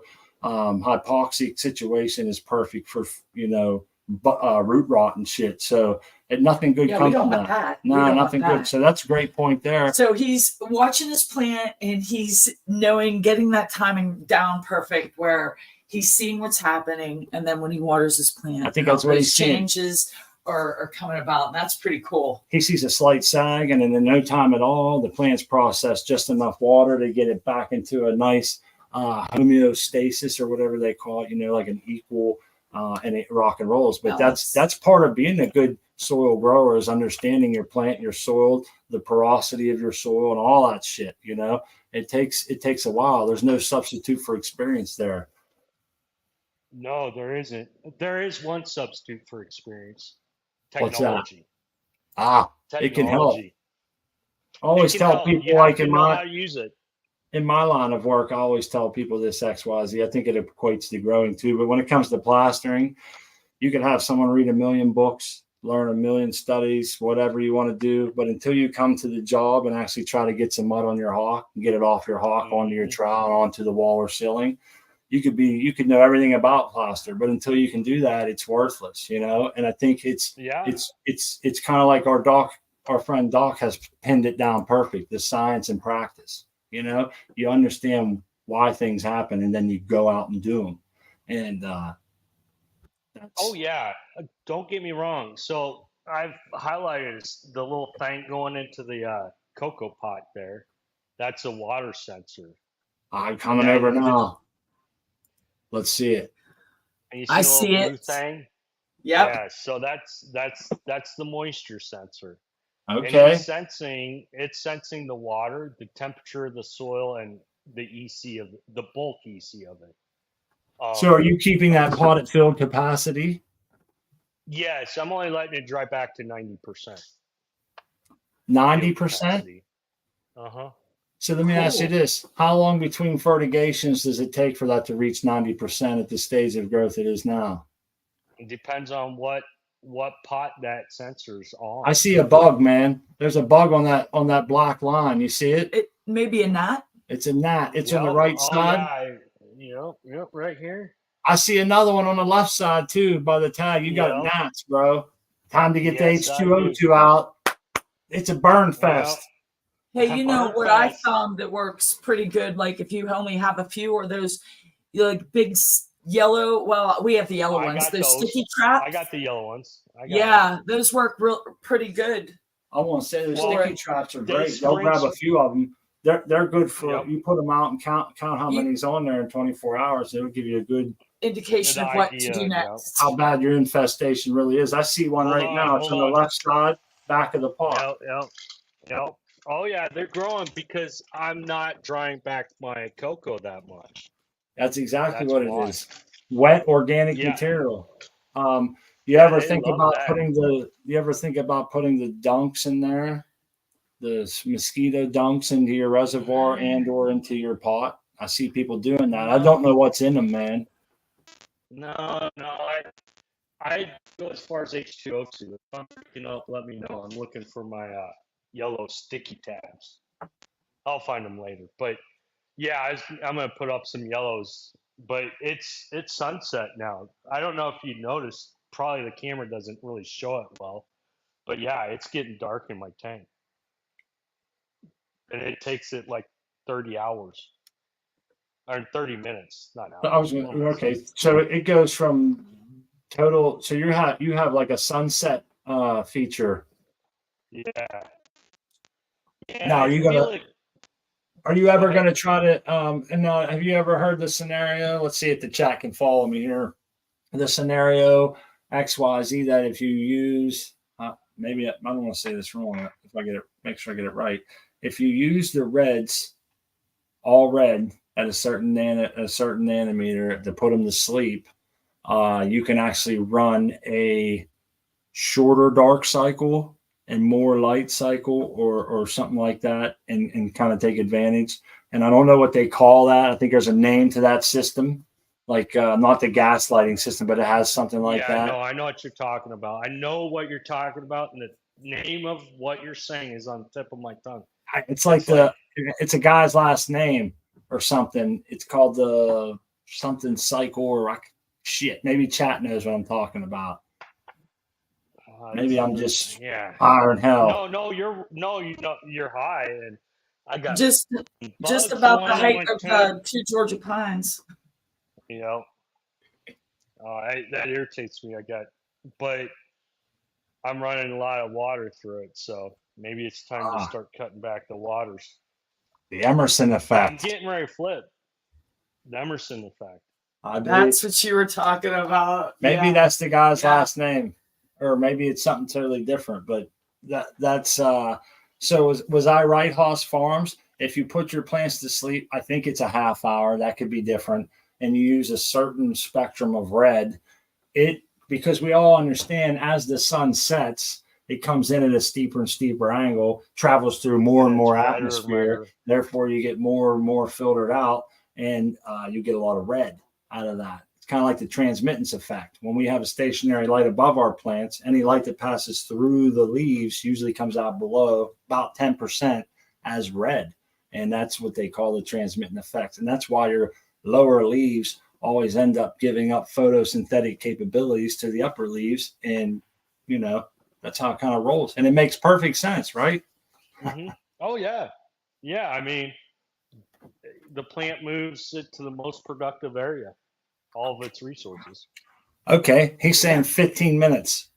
So for 15 minutes, you put your plants onto that, and then you can run a shorter dark cycle, maybe by an hour or two. Is that what it was?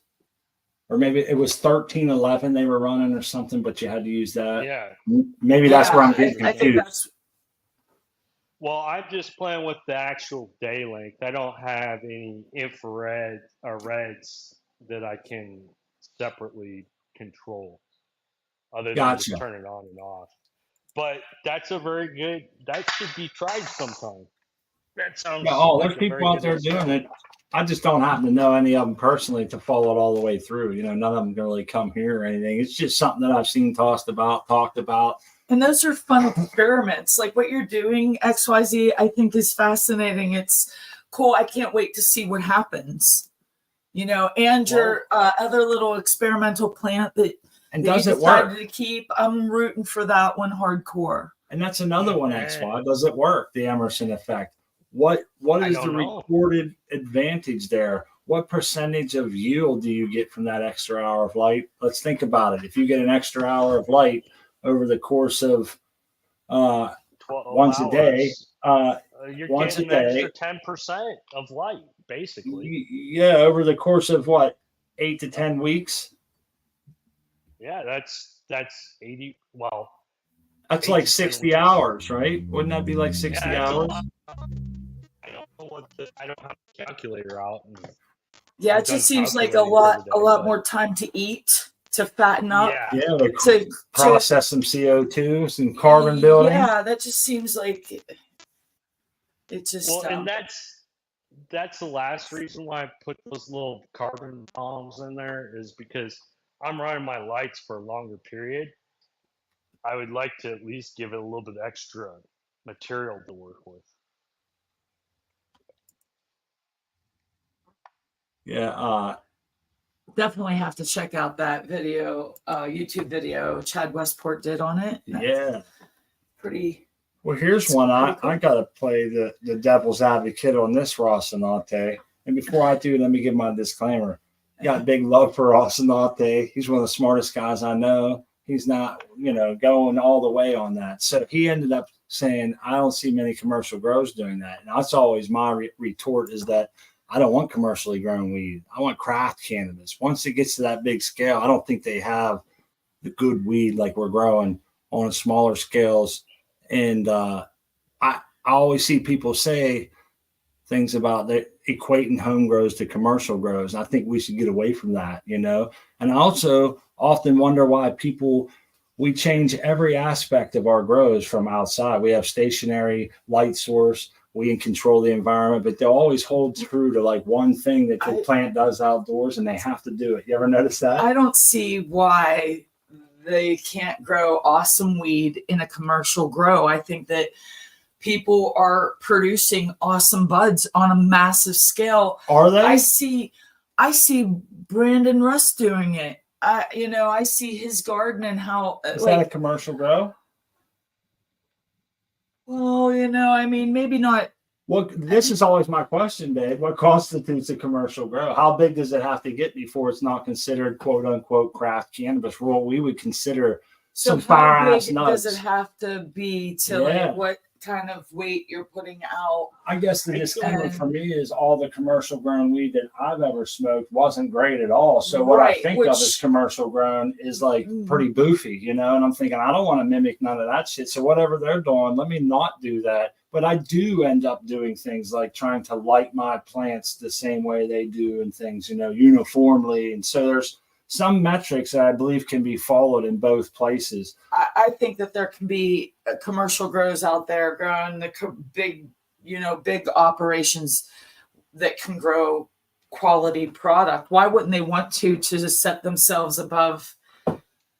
Well, he has a good point there. They're bean counters. They want to do, if it gives advantage for biomass, and that in turn is where a lot of these things happen. Like, do you want more biomass or do you want more terps, or is it possible to get both?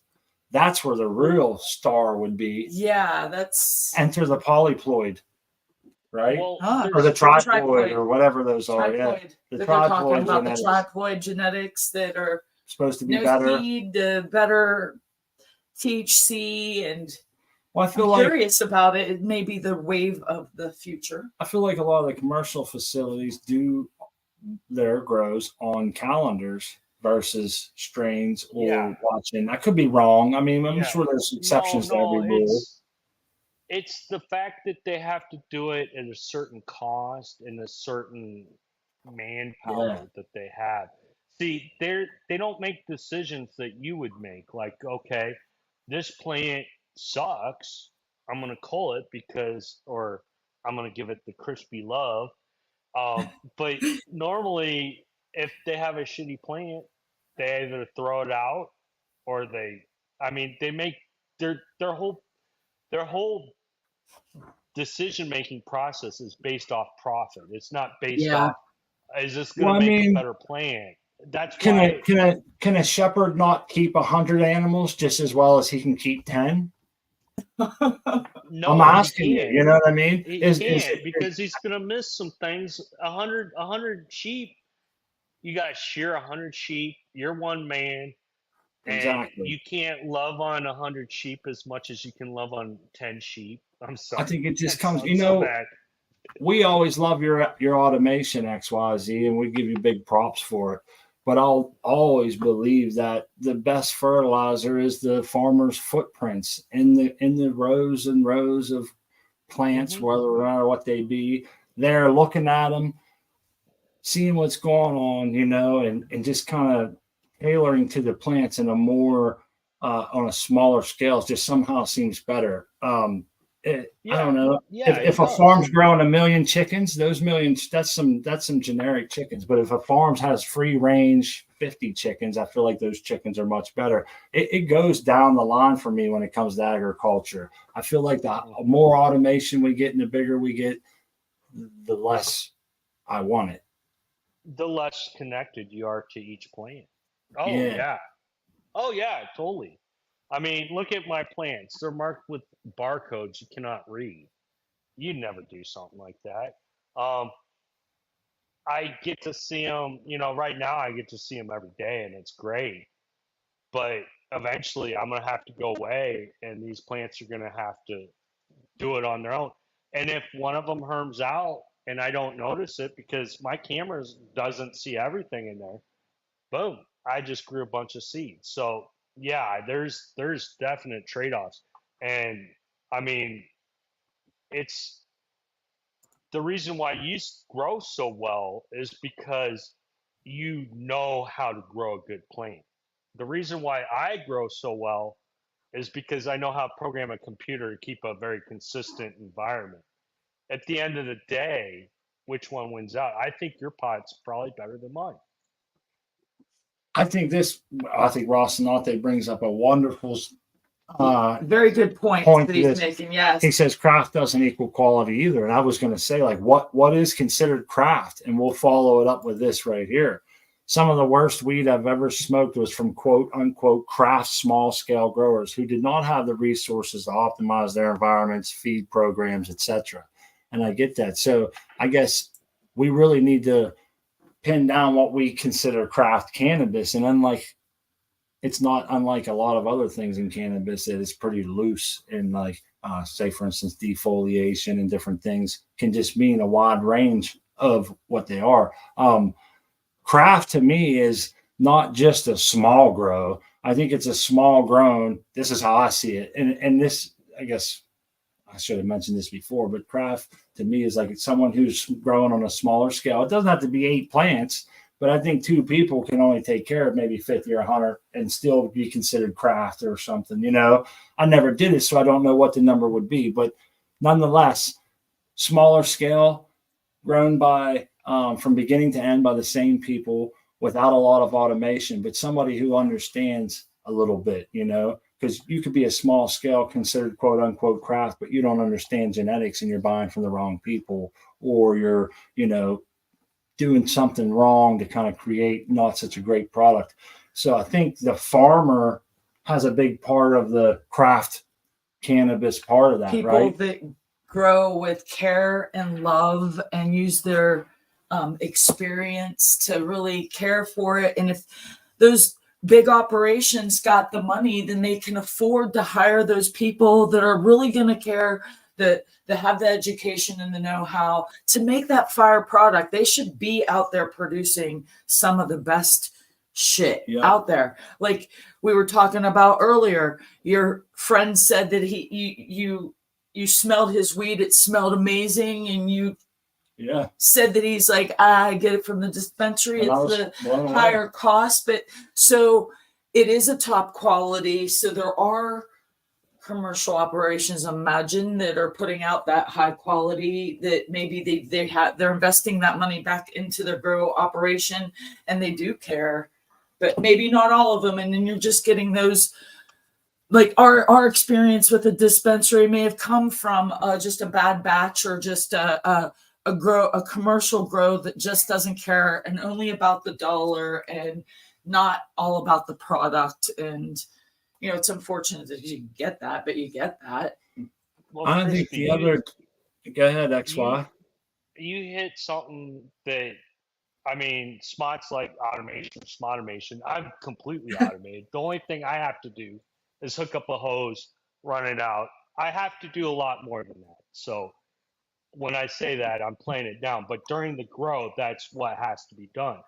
But I grow these plants with love. I don't automate it because I don't want to deal with them. I automate it because I can't deal with them. I understand my that. life gets in the way. Right. But I understand that, and that comes through thing, very clearly. The main thing, though, is the love of the plant. If you love your plants and you grow them out of love because you love growing the plant, I mean, some people can be there all the time. Somebody can give them the attention. I cannot, but that's how I apply my love, is the automation that I give them to try and make it as a successful grow as it can.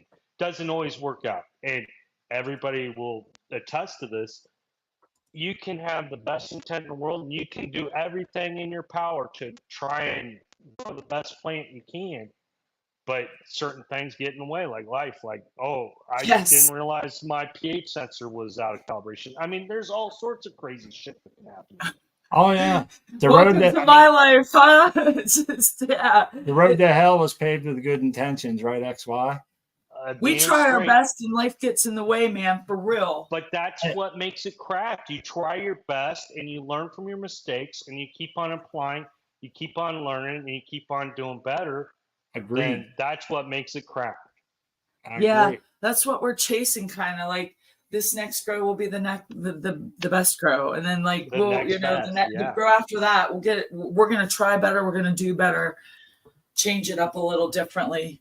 And I think that it's important to note that this whole conversation and all this talking wasn't so that whether we're up here in the panel or in the chat that somebody had the better idea or the winning idea. I think the whole concept about this is we're all provoking more thought into this and how we can help each other and what we consider to be craft and how we reach that goal and certain things. And it's not to really ditch on commercial grows or whatever. It's just where we want to be. So, maybe the weed that is grown with love does taste better and is a better product. Yeah. I don't know. It's something to think about. We like to say there's something to those good vibrations. We like to say this a lot. Go ahead. Hamburger made in McDonald's sucks. Why does it suck? Because it's mass produced. They don't care what it tastes like. They just want to serve you a burger as cheap as possible. Right. Now, burger you cook at home, me personally, I make the best damn burgers I can. And a lot of people say they're the best damn burgers they have ever tasted. And you can tweak them how you like it. You can make them thicker, bigger, thinner, darker. You can season them. You can pick a certain kind of better. You can pick a certain beef over another sort of beef, and that'd be like one strain over another. So you're right. When you make it at home, you control a lot of things. You're making it yourself. And let's not discredit the solemn pride that is the grower that pulls down that good harvest, and it smokes well and it's wonderful and everyone's praising it, and it's just you get to share it. I mean, that's a big thing. People have always through the eons shared their harvest with people, and it does bring a good sense of pride and fellowship that we really enjoy. I think the other thing is we always like to mention here XYZ as I use this analogy a lot since I've heard it, and I just love it, is that we should always look at each other here, and this is our ending remarks, is that people should look at this as a race. But in the normal race, like a marathon, everybody runs for themselves, and nobody's really stopping to help their fellow racer because it's every man for himself. But we should try to think of the growing community as a group race where we only win if we all cross the finish line at the same time. So take the time to stop and help your fellow person, or even maybe guide them to someone who grows more along their lane. Maybe they're DWC and you're a steadfast soil grower. Don't turn your back on those people, man. Just kind of lead them in the right direction. And maybe sometimes don't try to turn them in your way either. Let them find their own road, but do so nicely. And I think it really helps to think of it that way, is that if we all were supposed to cross the finish line at the same time, we would stop and help each other out as much as we could. And if we look at things like that, especially in cannabis cultivation, we're only going to improve ourselves, the quality of the cannabis that's out there, the education of people. So whenever things go legal, or they can help push it to be legal, and all good comes from it. I don't see any negative side. It's like quitting cigarettes. There's really no downside. Indeed. So, and you have the power and the strength. Yes. Within you. With that being said, we are getting short on time. I want to say Uncle Rick's up with Let's Be Buds. They're having an Autism Awareness Month, I saw. And I think that's a pretty noble cause. And I really enjoy their show. I hope when I get the chance to catch it, I always have fun. And I hope everybody will go over and support them. Uncle Rick and them always have a great vibe. And they do Last Prisoner Project and now this, and they're always get their hands into something that's very worthy. So definitely check them out. And we want to say thanks to the chat, right, babe? Yeah, definitely. Thank you, chat, for hanging out with us. And if you're thinking about coming on, please do. We're back on Sunday, and we'd love to see your garden. I want to thank you, XYZ, for showing us your babies and your garden, your setup. I'm curious as to the CO2. That's going to be a great experiment with the light. We're grateful for everyone here. Turned our Wednesday around. Hey, I'd like to thank the chat because we're closing it out and there's really nobody else. But thanks, chat, for coming in and every weekend. It's awesome. And thanks for, just hosting this. It's always great. I rush home from work just before, because I know my lights were going off right when we closed out. Yeah, which is totally cool, because a lot of times when I grow, like I start the grow and I'm home, I can show my plants because it lines up with Spot Crispy show. But then you get daylight savings time. It screws it all up. It screws with us too hardcore. We can never get it right. It's not your fault, but anyways, it's my fault because where I live, they don't move the clock. It's always the same time, every day. Arizona's one of those few places that doesn't get a change. You're so lucky.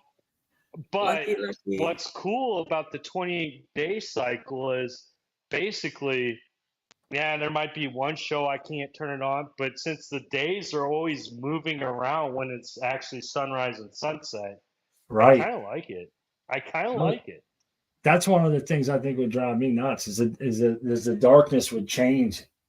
The time of the clock would change every day. It would be 4 today, 8:00 p.m. tomorrow, midnight after that. And then you'd have to sit there.